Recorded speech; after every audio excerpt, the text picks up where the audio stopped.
মা আজকে তৈরি করছে কুচো চিংড়ি দিয়ে মোচার ঘন্ট। চলুন তাহলে রেসিপিটা শিখে নেওয়া যাক।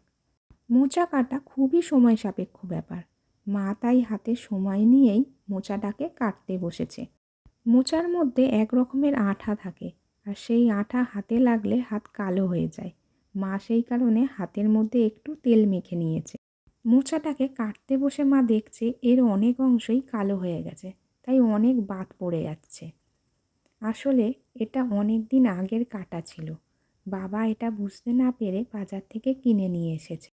কথা বলতে বলতে মায়ের দিকে অনেকটাই মোচা কাটা হয়ে এসেছে। মোচাটা কাটা হয়ে যাবার পর মা এবার আলু কাটছে। ছোট ছোট করে আলুগুলোকে কেটে নিল। প্রথমে মোচাটাকে একটু ভাপিয়ে নেবে, তাই কড়াইয়ের মধ্যে জল দিয়ে মোচাটাকে তুলে দিল। তার মধ্যে দিয়ে দিল অল্প একটু হলুদ গুঁড়ো আর নুন। 2-3 মিনিট পর মোচাটাকে একটা ছিদ্রওয়ালা পাত্রের মধ্যে ঢেলে দিল জলটাকে ঝরিয়ে নেবার জন্য। এরপর কড়াইয়ের মধ্যে তেল দিয়ে ওর মধ্যে একটু পাঁচফোড়ন আর তেজপাতা ফোড়ন দিয়ে কেটে রাখা আলুগুলোকে দিয়ে দিল। তারপর আলুগুলোকে একটু হালকা করে ভেজে নিল।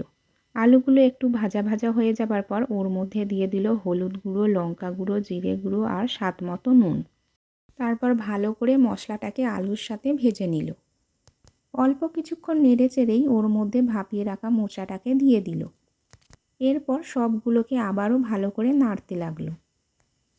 কিছুক্ষণ এইভাবে নাড়ার পর ওর মধ্যে একটু জল দিয়ে দিল আলুগুলো সেদ্ধ হবার জন্য।